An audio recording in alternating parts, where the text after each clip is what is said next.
So, hello everybody, this is Ajahn Spencer, and with one more podcast. This one goes directly with Buddhism and less with freestyle, what I like to call quantum Dhamma, which is the attempt to seek the Dhamma as a universal unconditioned truth instead of through the lens of Buddhism. But this time this is dealing with the techniques taught purely in Buddhism as a religion, or as a set of practices which can be applied. And this one is about one of the parts of the practice which is heard of or encountered in the studies of almost every Buddhist, almost from the beginning. The term, the Eightfold Path, is normally encountered. So the Eightfold Path is something I believe, and I believed myself to have understood. I believe many people think they understand it and think that it is self-explanatory in the way it is listed as a series of eight attitudes or applied methods to have, which it is, but it's not as simple as it sounds. So I'd like to go into a deeper analysis of understanding the true meaning of what the Buddha meant by the Eightfold Path. This particular talk is going to have to be followed with a synopsis and discussion, or a talk on the Dhammavatana Jakka, the turning of the wheel of Dhamma, the Dhamma wheel sermon, the first sermon, the Buddha's first sermon, which explains his enlightenment and what was required to attain that enlightenment, what attainments or what meditative states and further attainments he achieved, which are necessary to achieve the goal of arahantship. So, back to the Eightfold Path. I'll start by listing it. 1. Samma Titti. เห็นชอบ the right view, right attitude, right view, to have the right view of things, to see things as they really are, to know things for how they truly are, their nature, one would suppose.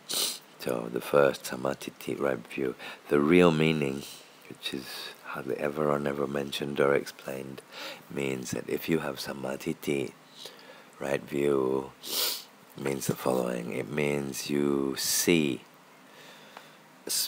with your insight, not you have studied and understood theory, but you see and experience the truth, the Dhamma of the Four Noble Truths. That Tuk, Samudaya, Nirod, Mak, the Four Noble Truths, Dukkha. All things and eventually lead to unsatisfactoriness. The simple translation for dukkha is suffering. I don't think that's really a correct translation. The word dukkha actually means you cannot maintain it constantly in the same state, in its new condition or in its young state. All things are constantly changing and in flux, and so it cannot be maintained or held as one wishes it to remain. It is beyond and out of one's reach and control, and is therefore a dissatisfactory situation. So dukkha, that's the first of the Four Noble Truths. The second is samudaya, if dukkha, if suffering exists, or unsatisfactory, repeatedly unsatisfactory feeling or state of mind because of the impermanence around us. All things are impermanent, as and that when we cling to them and they cease to be, or we have to lose them or let go of them, then it hurts. So dukkha, suffering, does arise, or dissatisfaction. Samudaya, if suffering exists, dissatisfaction, all things which come into being also have to meet with cessation, an end. All things which have a beginning also have an end. All things which are born must die. All mountains must erode into sand, and stars will explode, galaxies will dissolve, and even universes will extinguish, start again. That's another story I will maybe talk about one day, about the cyclic universe. That's a big one. That's a long story. It's a series of very long stories, actually. So the second of the Eightfold Path is Samma Sankappa, ดำริชอบดำริออกจากกามดำริในการไม่พยาบาทและดำริไม่เบียดเบียนmeans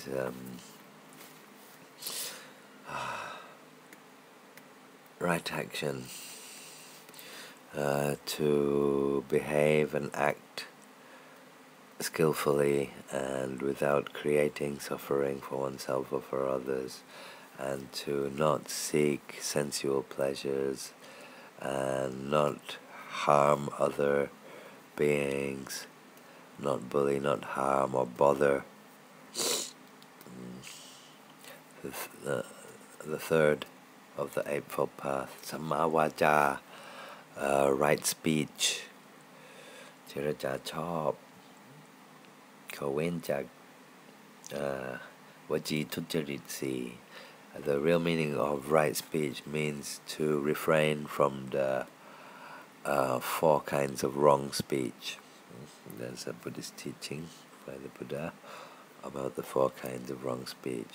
So to have correct speech, one needs to master the practice of abstention of all the four forms of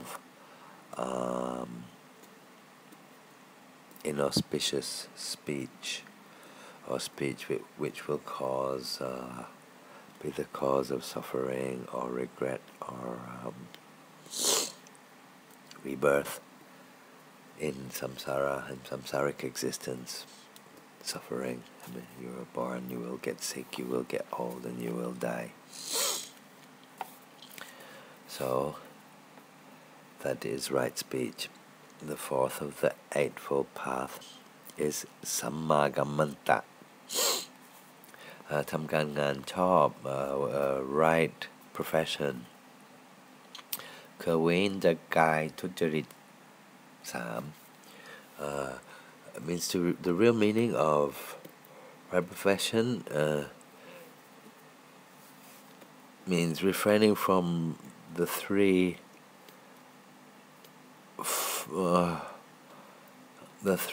dishonest kinds of behavior or profession or attitudes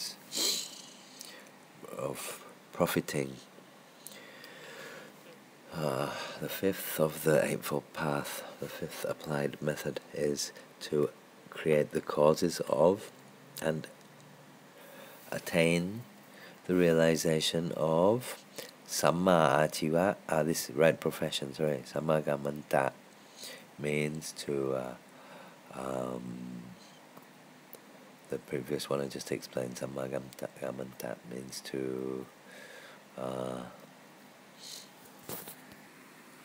right action,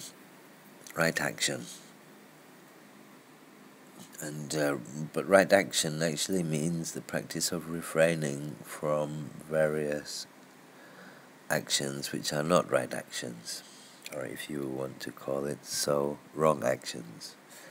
I would call them, I don't believe in wrong actions, I just believe in skillful and unskillful actions. Unskillful one lead to regret or burdens, be they mental, be they emotional, be they subconscious or conscious, but they are burdens. All of our actions and words and thoughts and intentions, they reflect our state of mind and our mood, and whether we are suffering or tense or stressful, in a stressful state or not. So if we are angry with our enemy, and our enemy might be off having his birthday party or at his daughter's wedding or something, and not be aware of anything of suffering, or not know about our story, and we can sit there hating and angry with somebody and be wronged or feel wronged, but actually, the hate, that's wrong, and that's not in our enemy's mind, it's in our mind.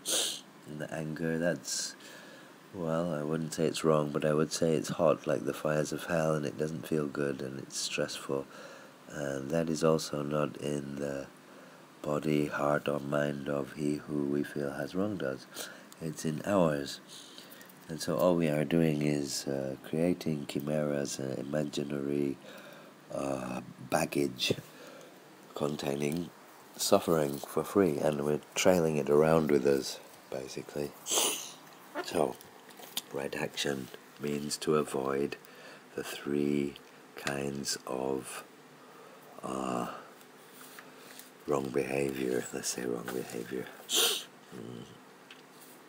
which involves your attitude, it involves your words, it involves your bodily actions. After that, Samma Achiva is the fifth of the Eightfold Path. Proper right profession means not seek or enact professions which go against the Buddhist precepts of moral virtue, or which are deceptive, or thievery, or any such dishonest profession. The sixth applied method of the Eightfold Path is Samma Vayama, right effort. เพียรชอบกับเพียรในที่สี่สถานสมปทานที่เพียรในที่สี่สถานSamma Vayama, right effort, means to make a sustained, attempted, constant effort, to sustain a constant effort as well as one can,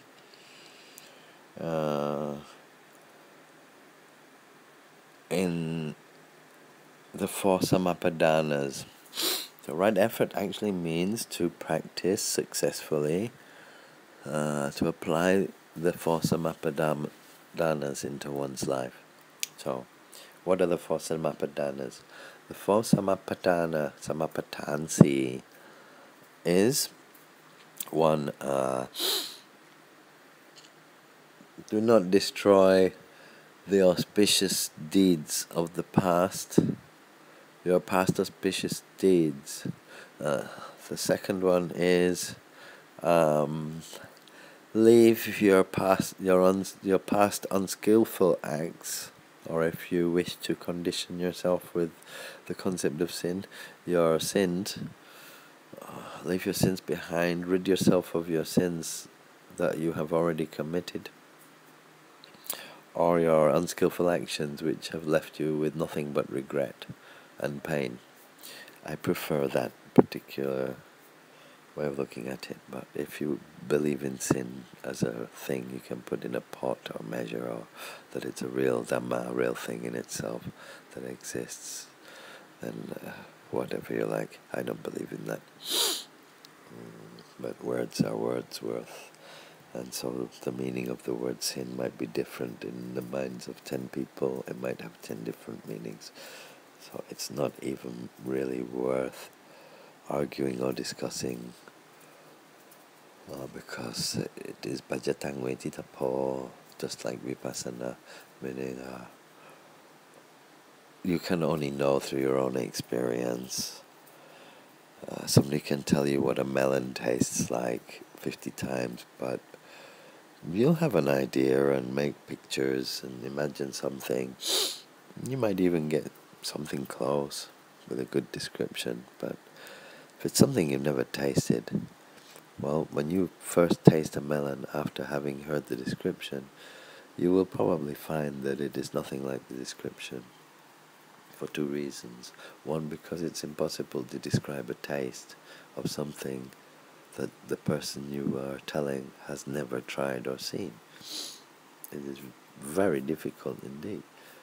The only way you can really know intuitively and without words and just like the thing for what it is, before anybody ever started using words and talking, before humans on earth, things were what they were, but they didn't have a name like dog or bird.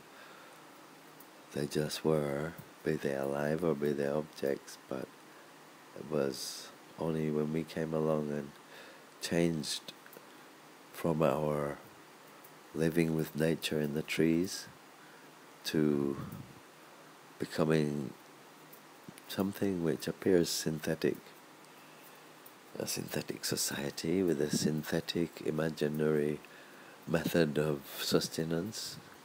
I am speaking about the thing we know of as the monetary system, which is a numbers game using pieces of paper and metal which are practically worthless and in fact actually worthless. But even on a representative or a symbolic level, they're also practically worthless. They used to say this can be exchanged or is worth its value in gold. Most countries don't have that promise on their banknotes anymore. Maybe I'll talk about that one day and why. But that's not to do with the Enlightenment. That is to do with secrets of this world. But they're secrets. It's maybe interesting to talk about them one day. So, we return to the Eightfold Path. Right effort is followed by the seventh of the 8 applied methods, which is Samma Sati. Sati, those who study Pali or study Buddhism or have been to Sri Lanka, practice Buddhism, or in Thailand will know Sati. Sati means, well, if you fall into a dream and just drift off, you don't have Sati. To keep wakefulness and mindfulness, awareness, focus, keep focused and know what's going on around you, more or less something like that. Sati means acutely aware. ระลึกชอบSamasati, right concentration, no, right Sati, I don't remember the English translation for this. Been too long in Thailand.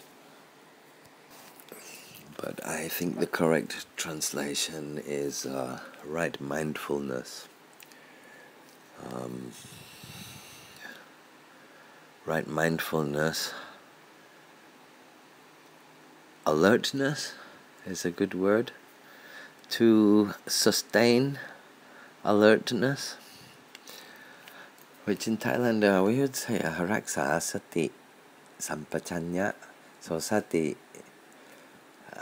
might mean mindful, and sampachanya means sustained alertness. So don't drift off, to really hold a sustained forced effort, conscious effort to remain mindful and watchful and register as much as one can of what is going on within and outside of oneself as it happens in real time. I call it watching the heart in real time, which is tantamount for me to the practice of Gamatana, Vipassana Gamatana, Gamatana Vipassana. is more or less what the forest tradition monks practice. Vipassana, kamatan.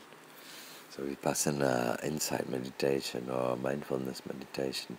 Kamatan, kama action, tan, base of action. Applied method. Kamatan means a method of examining the Dhamma and realizing the Dhamma.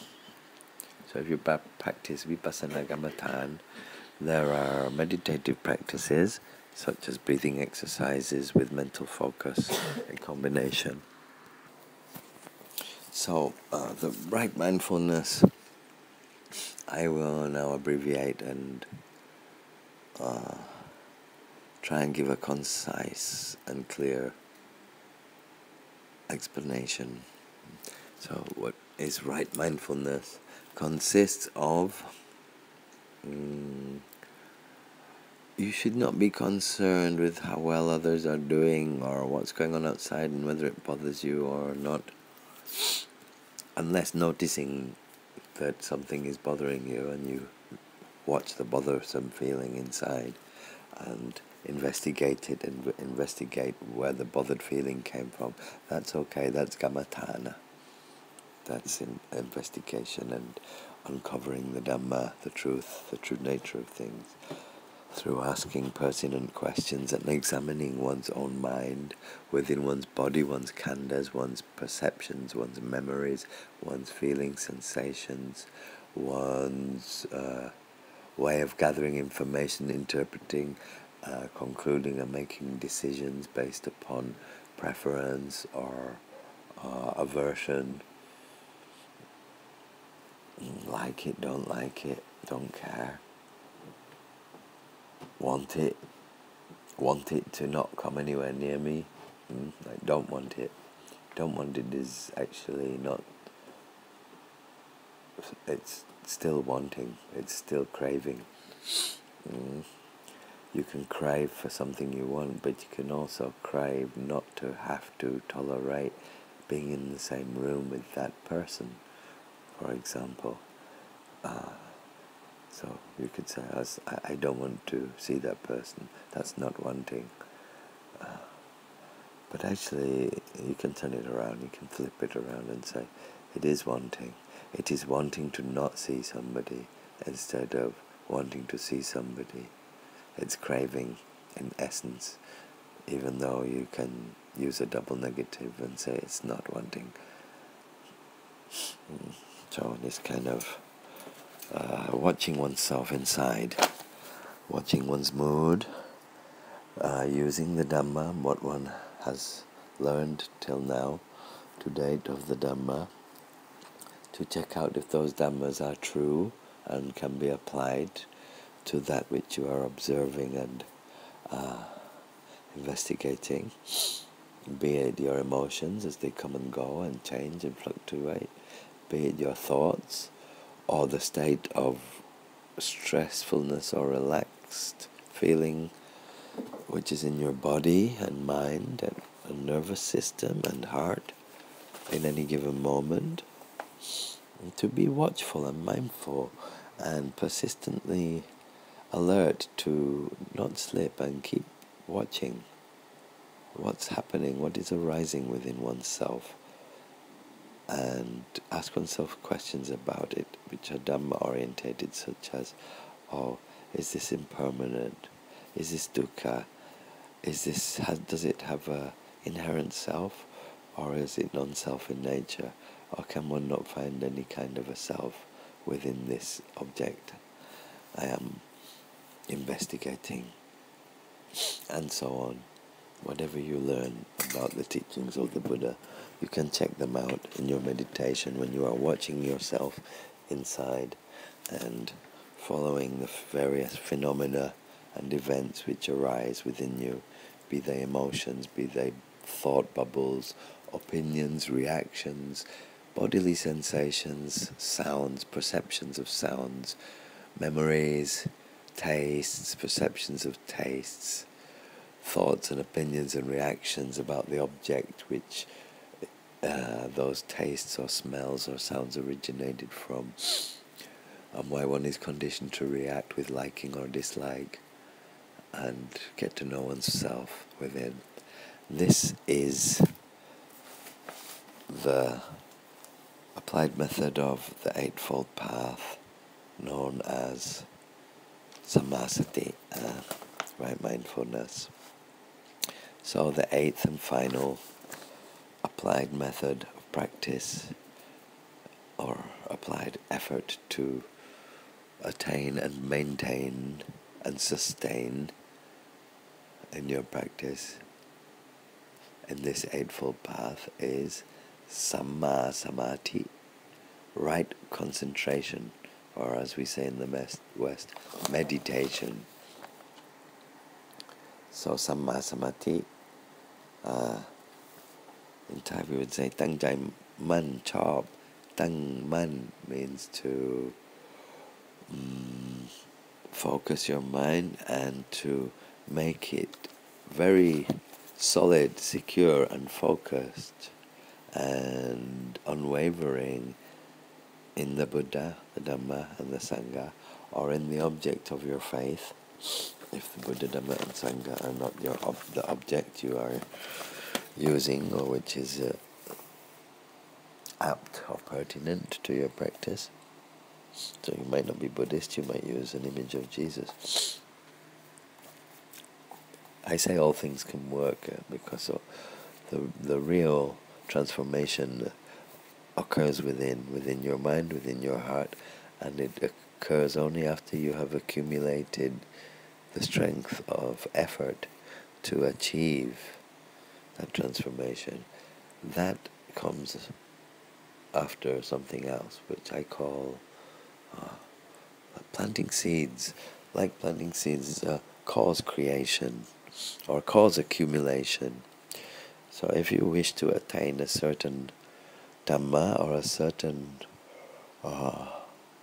conquer a certain aspect of your own heart for once and for all,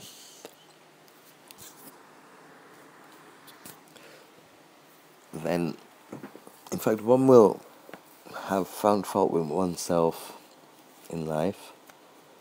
I have many times, so I assume other humans have too. If you're honest with yourself and you look at your skillful and unskillful actions, you put your head on the pillow at night and you review your day, how easily you sleep, how light-hearted or heavy-hearted you are, that will reflect how skillful or unskillful you were that day or that week or in that period that you have acted until you stopped to examine your deeds. So that is the measure. If you wish to know, does karma, or the mental abstraction or the abstract concept which we know of as karma, does it exist really? Is it a thing which exists? If you ask me, I would say it is an immaterial Dhamma, so it does not have a form, it's not physical. In the material world it does not have a manifestation, but that it is a Dhamma which is, it is not a Dhamma which is not.